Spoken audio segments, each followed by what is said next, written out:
Assalamualaikum warahmatullahi wabarakatuh.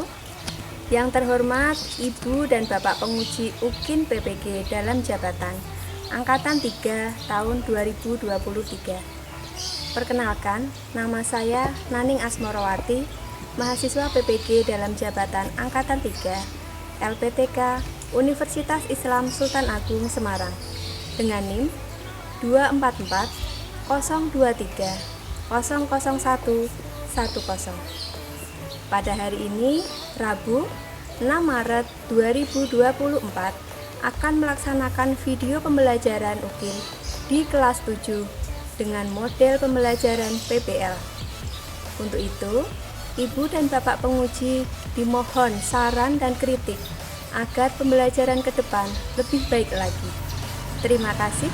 Wassalamualaikum warahmatullahi wabarakatuh.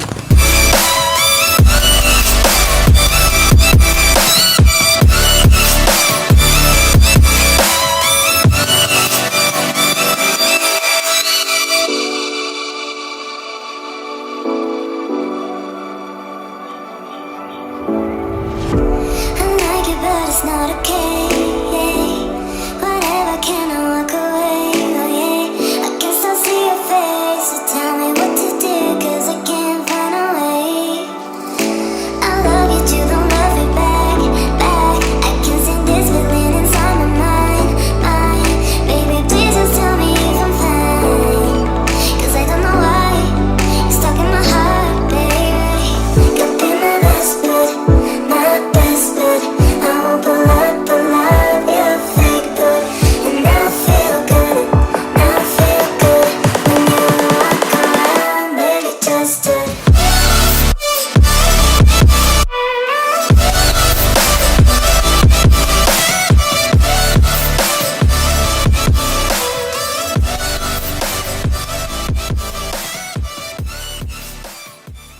Assalamualaikum warahmatullahi wabarakatuh.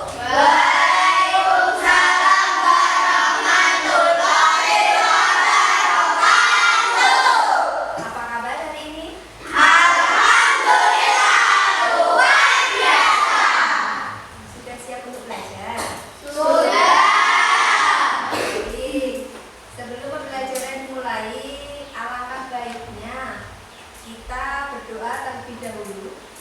Silakan dipimpin oleh ketua kelas. Saya, Bu. Silakan. Sembah duduk siap, gerak.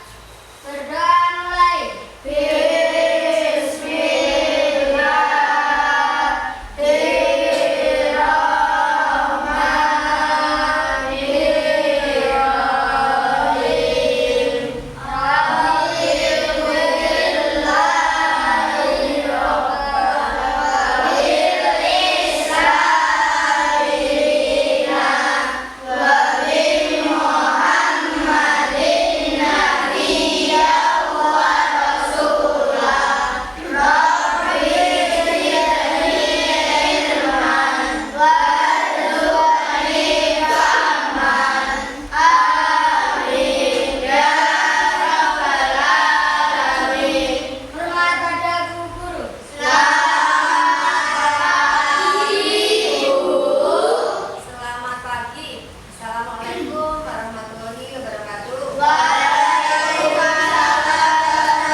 Dan dapat bermanfaat bagi kita semua.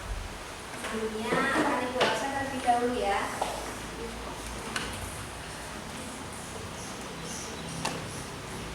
Hari ini siapa yang tidak masuk? Jadi, kenapa tidak masuk? Oh, berarti izin ya? Ya.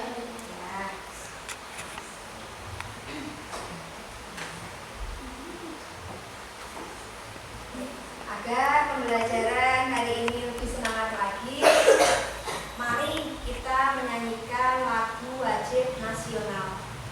Anak-anak silakan berdiri semua.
Ya, jadi nanti setelah kalian mengetahui teks berita, diharapkan kalian bisa berlatih untuk menyampaikan informasi secara sistematis, terstruktur, dan kreatif melalui kegiatan menulis teks berita sederhana dengan baik dan akurat. Baik, sekarang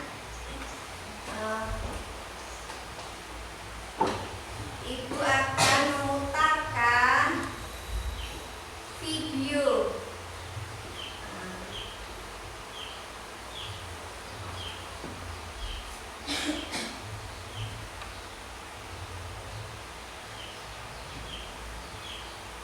Coba kalian perhatikan ya. Inilah detik-detik banjir bandang menerjang Kecamatan Gubuk, Kabupaten Grobogan, Jawa Tengah, Selasa 6 Februari 2024.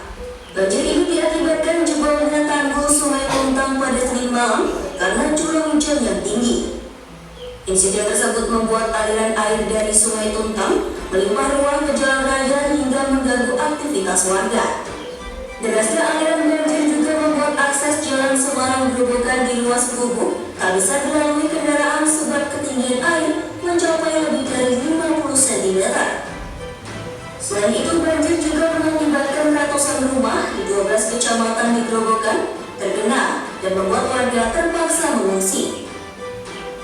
Di sisi lain, jalur utama Semarang menuju Purwodadi atau sebaliknya dialihkan sementara waktu. Hal ini lantaran beberapa titik pondasi jalan dilaporkan ambrol di sisi barat jembatan Tuntang. Bahkan, pondasi jalan beton tersebut ambrol sepanjang puluhan meter di bagian kiri dan kanan. Satlantas Polres Grobogan pun telah memasang rambu peringatan penutupan akses jalan jembatan Tuntang. Kemudian, sejumlah personel juga diterjunkan untuk berjaga di bundaran Gubuk. Berdasarkan data BPBD, banjir mengenangi 32 desa di 12 kecamatan di Kabupaten Grobogan. Total lebih dari 2.600 rumah dan 56 hektar persawahan turut terendam banjir. Adapun kecamatan yang terdampak banjir diantaranya Godong, Tawangharjo, Geyer, Regowanu, Penawangan, Purwodadi, Toro, Karangrayu, Kedung Jati, Tangguh Harjo, Grobogan, dan Gubuk.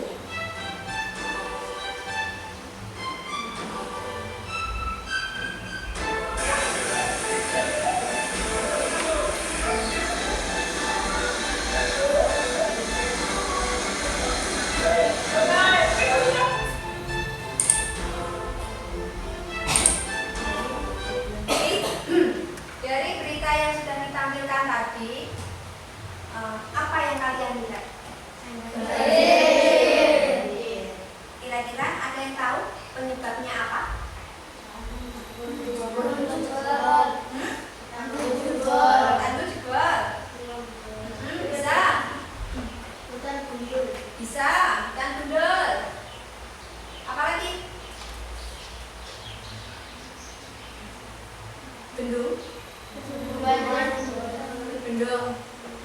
Bendung kok. Iya, dibukanya bendungan kedung.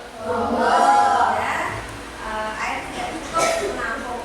Akhirnya terjadilah banjir. Nanti kalian untuk lebih jelasnya, coba kalian lihat dulu ini. Apa itu teks berita? Ada di penjelasan berikut ini ya. Simak lagi. Assalamualaikum warahmatullahi wabarakatuh. Halo semuanya, jumpa lagi di video belajar ibu. Kali ini kita akan belajar mengenai teks berita yang ada di kelas 7 semester 2 kurikulum Merdeka Belajar. Kira-kira bagaimana ya teks berita itu? Yuk simak video berikut sampai selesai.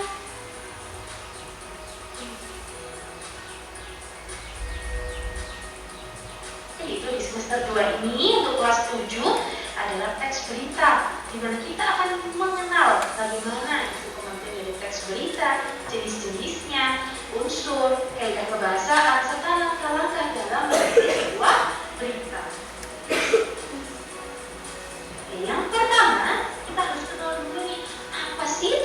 berita itu, nah teks berita sendiri adalah suatu teks yang melaporkan kejadian, peristiwa, atau informasi mengenai sesuatu yang telah atau sedang terjadi. Jadi dalam fenomena berita ini bisa dilakukan secara lisan, yang sering kita dengar dan kita lihat di televisi ataupun radio. Nah, jenis berita yang ini berarti adalah media elektronik. Jadi bisa kita jumpai pada benda-benda elektronik, bisa juga lewat handphone kita, gitu ya. Ada juga yaitu berita secara tulisan yang dapat kita baca di media cetak, misalkan melalui koran, melalui majalah, ataupun surat kabar lainnya. Jadi jenis berita di sini ada dua, yaitu ada dalam media cetak, ada juga yang media elektronik, gitu ya. Kemudian lanjut di sini ada unsur-unsur dalam teks berita. Nah, di dalam teks berita itu memuat apa saja sih? Yang pertama, harus ada judulnya. Semua cerita harus ada judulnya, tidak terkecuali dengan teks berita. Jadi semua teks itu pasti ada judulnya, ya, tidak terkecuali dengan teks berita ini. Nah, judul berita ini biasanya menggambarkan isi pokok dari berita tersebut. Nah, judul berita ini harus dibuat semenarik mungkin. Supaya apa? Supaya bisa menarik perhatian pembacanya. Ketika kita membuat judul yang menarik, otomatis pembaca akan tertarik untuk membaca berita tersebut, gitu ya. Terus yang nomor 2 ada teras berita. Teras berita ini merupakan bagian terpenting karena berisi pokok, ya. Ada isi pokoknya dari peristiwa yang akan diberitahukan, yang disampaikan. Yang mana di sini dalam teras berita itu memuat yang namanya adiksimba. Ada rumus yang namanya adiksimba. Adiksimba ini apa ya? Nah, adiksimba ini memuat apa, di mana, kapan, siapa, mengapa, dan bagaimana. Jadi misalkan untuk apanya ya? Berita apa sih yang sedang dibicarakan? Misalkan berita tentang kecelakaan, berita tentang Piala Dunia, seperti itu ya. Di berita apa yang sedang dibicarakan? Kemudian di mana? Di mana sih tempat terjadinya peristiwa tersebut? Nah, otomatis dalam teras berita ini disebutkan di situ. Misalkan di Jalan Anggrek, nah gitu ya. Terus kapan? Kapan sih berita tersebut atau peristiwa tersebut itu terjadi? Nah, misalkan hari Jumat siang, tanggal sekian-sekian, seperti itu ya. Terus ada siapa? Siapa di sini adalah pelakunya. Siapa saja pelaku dari peristiwa tersebut? Misalkan Piala Dunia, siapa sih pelakunya? Di situ ada timnas dari berbagai negara, ada juga penyelenggaranya, misalkan FIFA, gitu ya. Terus mengapa sih diadakan Piala Dunia itu? Alasan terjadinya peristiwa tersebut. Nah, di sini adalah tentang pertanyaan mengapa. Dan yang terakhir adalah bagaimana. Bagaimana ini menjelaskan tentang urutan terjadinya peristiwa tersebut. Bagaimana peristiwa tersebut bisa terjadi, bagaimana bisa terjadi kebakaran, kecelakaan, dan lain sebagainya. Nah, unsur yang ketiga yaitu ada isi dari berita. Yang jelas ya, di sini namanya berita pasti harus ada isinya. Jadi setelah ada teras berita yang berisi isi pokoknya, nah barulah ada isi tulisannya. Bedanya apa sih Bu di sini? Nah, untuk isi berita ini merupakan uraian dari teras berita tadi secara rinci lagi diterangkan, ya, peristiwa tersebut diterangkan secara rinci agar pembacanya tidak kebingungan, ya, gitu. Selanjutnya di sini ada kaidah kebahasaan. Yang namanya dalam menyusun sebuah teks pasti ada yang namanya kaidah kebahasaan. Bahasa-bahasa apa saja yang digunakan dalam teks tersebut. Nah, di sini adalah kaidah kebahasaan dalam teks berita. Yang pertama, mengenai kalimatnya. Kalimat di sini ada namanya kalimat tunggal. Apa sih Bu kalimat tunggal itu? Nah, kalimat tunggal adalah kalimat yang hanya menyatakan satu klausa saja. Satu klausa di sini maksudnya adalah satu peristiwa saja. Misalkan ini, polisi menjaga gedung balai kota sejak pagi. Nah, kegiatan apa sih di sini yang dilakukan oleh si pelaku? Yaitu menjaga gedung. Jadi di sini hanya ada satu klausa saja. Kemudian yang Kalimat majemuk di sini memiliki dua klausa atau lebih. Berikut contohnya. Ketika presiden datang, para polisi berpatroli di sekitar kawasan Jalan Merdeka Bandung. Di sini ada dua klausa, yaitu presiden datang, ketika polisi berpatroli. Jadi ada dua kegiatan di sini, ada polisi datang dan juga ada presiden datang dan juga ada polisi yang sedang berpatroli, gitu ya. Terus selanjutnya ada kondisi. Kondisi di sini adalah kata hubung. Jadi kata hubung apa saja sih yang digunakan dalam teks berita? Yang pertama ada kondisi kronologis. Kondisi kronologis ini adalah kata hubung yang bermakna kronologis. Jadi urutan terjadinya peristiwanya, gitu ya. Yang pertama ada contohnya itu kemudian, lalu, setelah itu.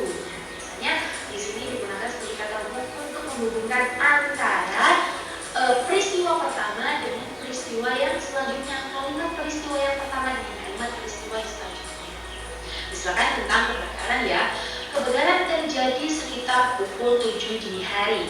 Kemudian warga masyarakat berjibaku untuk menyelamatkan barang-barangnya. Nah, di situ ada kata hubung kronologis, yaitu kemudian, gitu ya. Terus yang kedua adalah konjungsi kausalitas. Konjungsi kausalitas ini adalah kondisi yang menerangkan sebuah sebab akibat.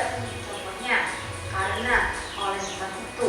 Misalkan oleh sebab itu dihimbau kepada warga masyarakat untuk menjaga kebersihan lingkungan, terutama tidak membuang sampah di selokan agar tidak terjadi banjir lagi, gitu ya. Misalkan seperti itu. Jadi di situ ada kata hubung berupa sebab akibat, itu oleh sebab itu. Jadi sudah contohkan ya. Terus ada yang namanya kata ganti atau pronomen. Kata ganti di sini namanya kata ganti itu ada kata ganti program, ada juga kata ganti untuk menggantikan suatu peristiwa atau benda. Nah, kata ganti yang ini adalah kata ganti yang merujuk pada kejadian yang dijelaskan seperti ini, itu, tersebut. Jadi bukan kata ganti orang yang kayak iya, dia, mereka. Jadi bukan seperti itu ya. Contohnya seperti ini. Bencana tanah longsor terjadi di Kota Semarang kemarin malam. Peristiwa ini, jadi ini yang ibu belum pakai warna merah, itu termasuk adalah kata ganti. Contoh kata gantinya menerangkan apa sih? Menerangkan tentang longsornya loh. Bencana tanah longsor, peristiwa bencana tanah longsor yang diganti dengan kata ganti ini. Peristiwa ini terjadi akibat hujan deras yang turun, ya. Ini selanjutnya adalah langkah-langkah dari menulis berita. Apa saja sih langkah-langkah yang kita harus terapkan ketika kita ingin menulis sebuah berita? Yang pertama, jelas pasti harus mencari sumber berita. Berita adalah suatu teks yang berupa fakta. Ya, jadi harus ada sumber yang konkret. Sumbernya itu bisa berupa sebuah peristiwa, sebuah lembaga, tokoh yang mengalami peristiwa tersebut, tokoh yang terkait dengan peristiwa yang ingin dibicarakan.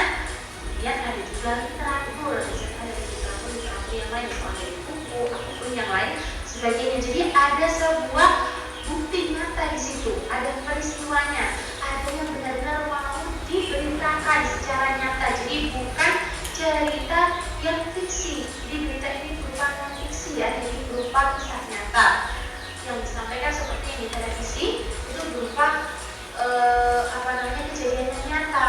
Lalu misalkan di TV ada kata-kata seperti dugaan, diduga kan itu belum nyata.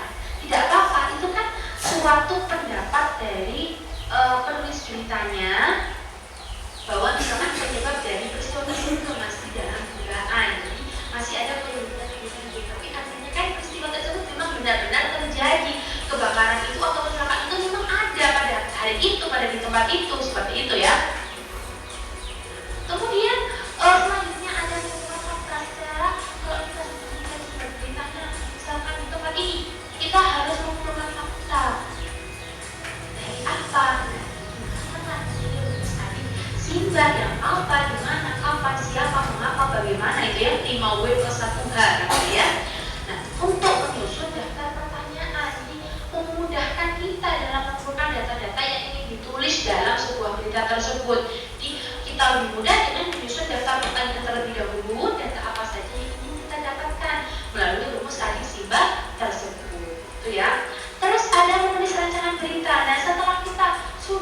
mengumpulkan fakta, kita bisa menulis rancangan beritanya, kita bisa menulis berita dengan menyusun jawaban-jawaban dari daftar pertanyaan yang telah terkumpul tersebut. Jadi bisa membuat suatu berita dari jawaban-jawaban yang telah terkumpul dari pertanyaan tadi yang telah kita susun dan kita cari data-datanya, gitu ya. Nah, setelah ditulis, wajib hukumnya kita harus memetik berita yang telah kita tulis. Dimana untuk menghindari kesalahan-kesalahan penulisan, kita baca kembali berita yang telah kita tulis, memperhatikan penggunaan huruf kapital, memperhatikan misalkan di situ ada nama gelar dari tokoh atau pelaku yang kita tulis, memperhatikan waktunya, tempatnya, apakah ada yang belum benar atau belum tepat gitu ya, dan juga tanda koma dan titik di situ juga penting diperhatikan, gitu ya. Oke anak-anak semuanya, itu tadi merupakan penjelasan mengenai materi berita yang akan kita pelajari di semester 2 kelas 7 ya, di kurikulum Merdeka Belajar. Terima kasih untuk waktunya, tetap semangat belajar, jaga kesehatan. Wassalamualaikum warahmatullahi wabarakatuh. Assalamualaikum. Baik, setelah tadi kalian memperhatikan video yang Ibu putarkan, kalian sudah mengetahui ya apa saja itu unsur berita. Kemudian apa?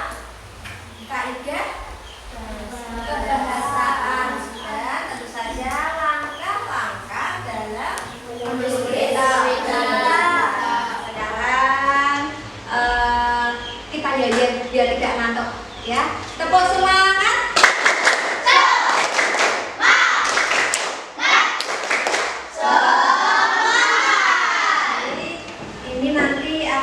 Kelompokkan ke kelompok karena ada 4 kelompok nanti ya sesuai apa? Jadi di kelompok sini nanti saya berikan nama kelompok aktual. Ya, kelompok di sini adalah kelompok faktual. Ini kelompok fakta. Dan yang terakhir adalah kelompok asli simbat. Kenapa Bu? Nama-namanya kok susah-susah? Iya, karena dihubungkan dengan teks berita. Dalam berita. Sekarang kita buat kelompoknya dulu. Nanti masing-masing dari kalian maju, ambil satu snack. Di balik snack itu ada tulisan. Nah, nanti kalian berada di kelompok mana itu ada di balik tulisan snack ini. Mengerti ya? Oke. Dimulai dari kelompok sini dulu. Maju Mas, ambil satu. Berikutnya Pak sedikit.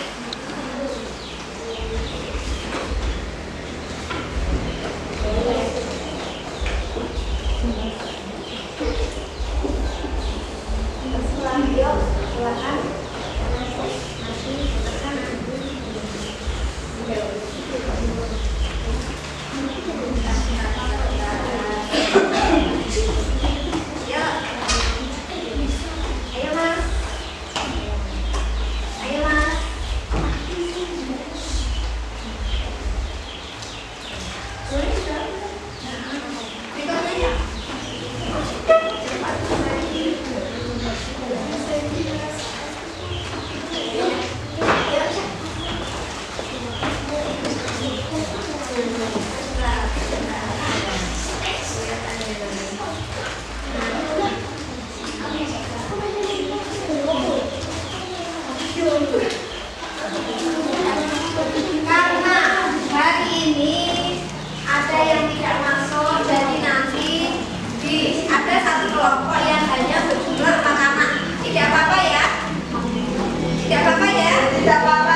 tugasnya adalah kalian akan membuat teks berita berdasarkan gambar.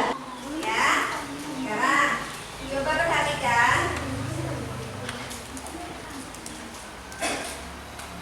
Coba perhatikan. Ya, jadi ini nanti yang akan kalian buat berita. Ya, kalian di antara 5 gambar tersebut, gambar pertama, gambar kedua, gambar ketiga, gambar keempat, dan juga gambar kelima, nanti kalian pilih salah satu yang menurut kalian paling bisa menguasai, ya. Jadi pilih salah satu, tidak semuanya kalian tuliskan, tidak, hanya salah satu saja. Tentu saja dengan memperhatikan tadi yang sudah disampaikan, unsur beritanya, kemudian kaidah kebahasaannya. Ada apa saja tadi kaidah kebahasaan?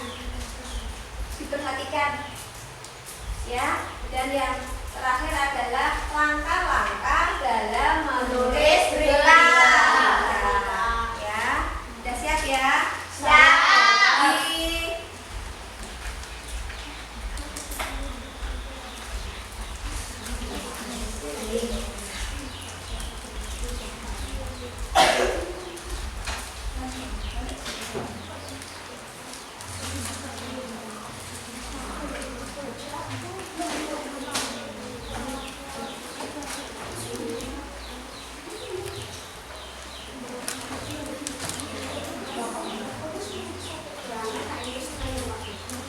Jadi setelah kelompok kalian menerima lembar kerja sesuai kesepakatan tadi di awal, ya, bahwa setelah pembelajaran ini kalian diharapkan bisa menuliskan teks berita dengan baik. Nah, ini nanti kalian tulis kelompoknya, nama kelompoknya ada ya, sudah ya? Sudah. Kemudian nama anggotanya kalian tulis. Nah, kalau sudah, nanti pilih gambar salah satu. Tentu saja dengan unsur adik simbah, ya. Nah, perhatikan, apa itu adik simbah?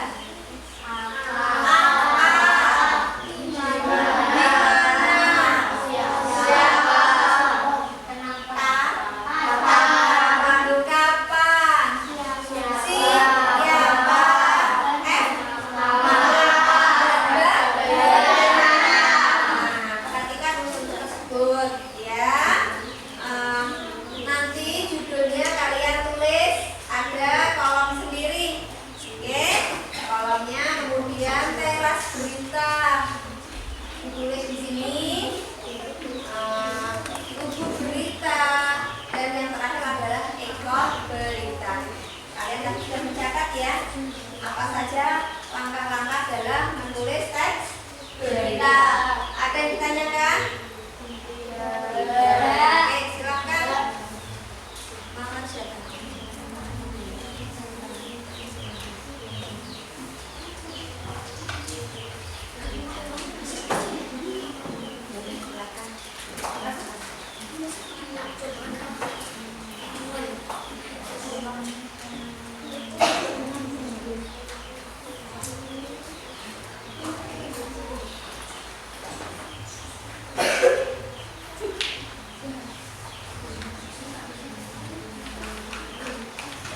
Silahkan, karena ini merupakan tugas kelompok, tugas tim, maka yang bekerja itu adalah semua kelompok, tidak hanya 1 atau 2 orang saja ya.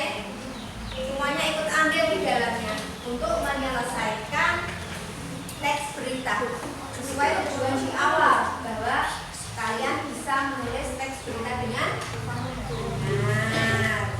Tuh.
judul kebakaran hanguskan ruko lantai di Semarang. Kebakaran menimpa rumah toko 3 lantai di Semarang. Ruko tersebut hangus sepenuhnya. Meski demikian, ruko di samping kanan kirinya tidak terbakar. Berita peristiwa terjadi di Jalan Mangi Samping Nongkrong Delapan, Kecamatan Semarang, Lingkungan Kota Semarang. Komandan 2 Laksamana Yudianto menyatakan petugas dapat melapor sekitar pukul 7.21. Setelah bertugas ke sana, ternyata api sudah besar. Ekor berita. Itu laporannya terlambat sampai pukul 07.15 WIB baru ada telepon waktu kami tiba di lokasi. Api sudah bisa pada wartawan di lokasi Selasa 12 Bulan 2023. Demikian dari kelompok kami, kurang lebihnya. Wassalamualaikum warahmatullahi wabarakatuh.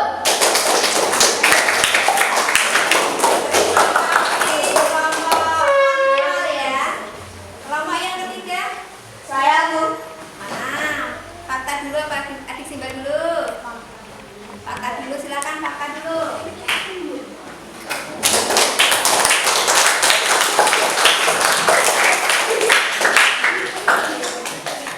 Siapa suaranya yang keras? Mas? Geser. Jangan keluar, mau pulang. Geser.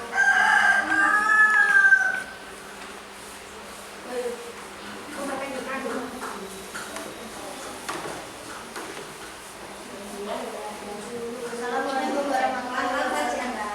Assalamualaikum warahmatullahi wabarakatuh. Assalamualaikum warahmatullahi wabarakatuh. Kami dari kelompok fakta akan mempresentasikan hasil teks berita dari kelompok kami. Dengan judul Gunung Merapi kembali meletus. Gunung Merapi kembali meletus tanggal 1 Juni pagi. Letusan kali ini diiringi suara gemuruh yang membuat warga dilanda kepanikan. Dari pos pengamatan pos Desa 16 Selehunggu, Magelang, Jawa Tengah. Letusan pagi ini terjadi pukul 8:20 waktu Indonesia Barat di seluruh pos terekam amplitudo maksimum mencapai 77 mm. Jelas foto petugas pengamatan Gunung Merapi ngepos. Bila berita ini diturunkan informasi dari BPBD Kabupaten Magelang berdampak hujan abu tipis menyeruput 3 kecamatan yakni Salongan, Pagis, dan Magelang. Meski demikian, status Gunung Merapi masih di level waspada.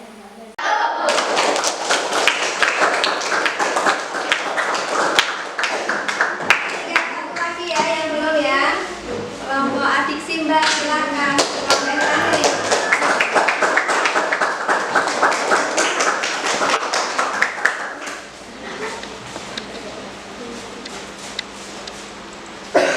Assalamualaikum warahmatullahi wabarakatuh.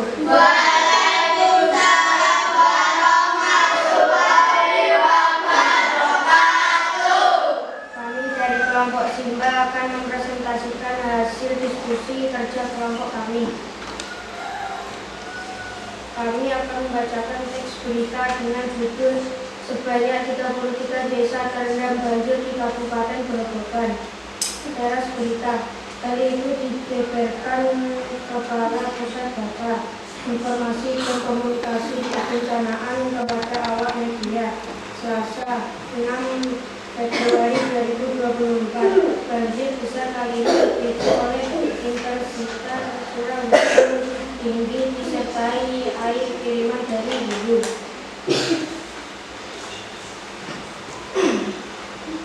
Itu berita. Banjir juga menyebabkan kerugian material antara lain rusaknya parit dan rokok serta di Desa Karangpasar, Kecamatan Tegowano.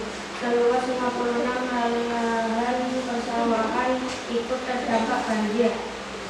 Ekor berita, pastikan pemeliharaan drainase primer sekunder dan tertib dilakukan agar infrastruktur perairan yang ada bisa berfungsi optimal saat mengalirkan debit air saat curah hujan tinggi. Demikian dari kelompok kami. Wassalamualaikum warahmatullahi wabarakatuh.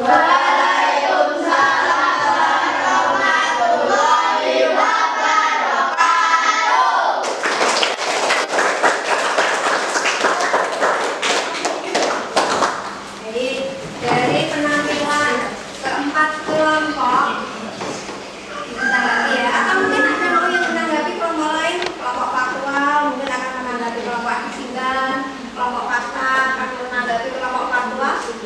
Ada tidak yang mau menanggapi kelompok lain? Ya. Dari saya tanggapi dari penampilan yang pertama dulu ya. Tadi ada kelompok aktual ya. Dari presentasi yang kelompok aktual sampaikan tadi yang pertama perlu dikoreksi ya. Anggotanya ketika mereka kurang fokus. Satu. Yang kedua kan sudah SMP ya. Berarti apa? Membacanya perlu ditingkatkan lagi. Masa sudah SMP membacanya masih enggak? Perlu ditingkatkan ya. Lebih sering untuk baca apa saja, baca buku atau baca surat kabar yang sudah tidak terpakai atau bungkus ketika kamu di apa, oh ada tulisan bisa dibaca untuk belajar membaca itu ya. Sudah ada unsur 5B 1B nya belum? Sudah ada unsur aksimbannya belum tadi kira-kira? Oh sudah ada ya, memang sudah ada. Kemudian kelompok yang kedua ada kelompok faktual tadi ya yang maju ya. Iya, bagus. Kelompok faktual tadi, kelompok faktual mengambil tema yang nomor berapa? Nomor 1. Kebakaran. Apa judulnya? Kebakaran hanguskan kebakaran di Semarang. Kebakaran hanguskan toko 3 lantai di Semarang. Bisa sesuai ya. Ada gambar-gambar bangunan-bangunan seperti itu. Kalau judulnya yang diambil dari kelompok faktual sudah sesuai. Apakah ada unsur aksimbannya dalam berita yang kalian sampaikan tadi? Ada. Ada di bagian mana?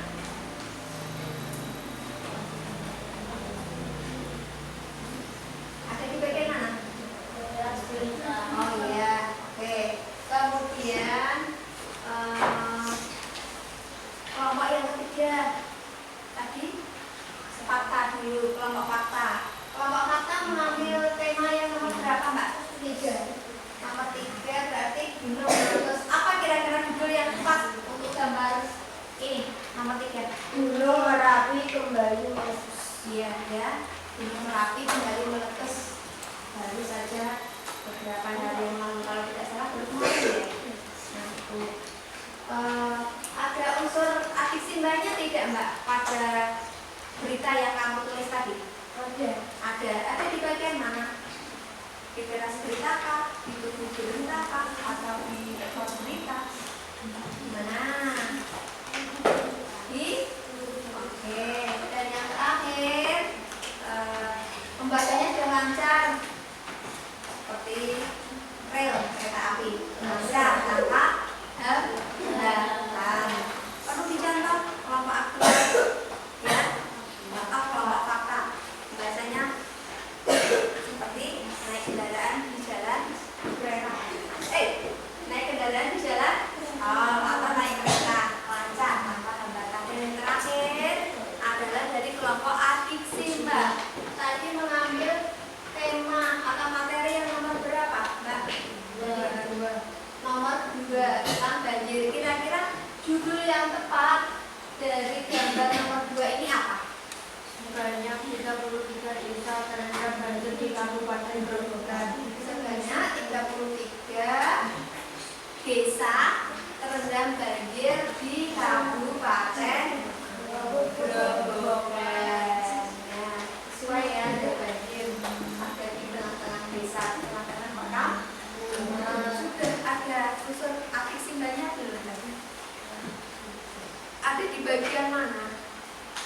Ya,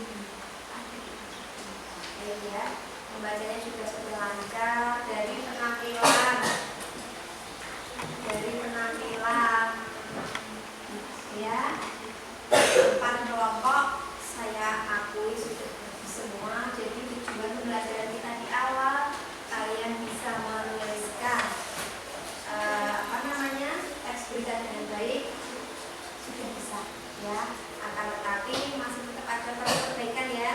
Untuk itu akan Ibu berikan evaluasi sebagai latihan lagi ya, agar kalian bisa menuliskan teks berita yang sesuai dan tetap terstruktur. Nah, silakan.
Betul ya. Jadi kelompok fakta yang telah mempresentasikan teks berita dengan baik. Silakan dari perwakilan kelompok fakta untuk maju.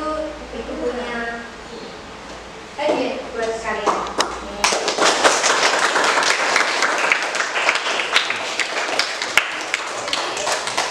Pada pembelajaran pada hari ini bisa kita tarik kesimpulan ya bahwa teks berita itu adalah teks yang berisi tentang segala kejadian atau peristiwa yang baru saja terjadi dan sedang hangat diperbincangkan oleh masyarakat atau oleh warga.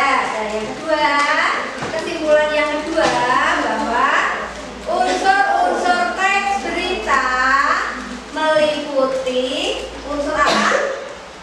Apa saja? Unsur apa? Di mana? Kapan? Siapa? Mana? Dan kesimpulan yang ketiga adalah struktur teks itu diantaranya ada teras berita, tubuh berita, dan ekor berita. Jadi apakah kalian menyukai pembelajaran pada hari ini? Menyukai ya. Ya. Baik.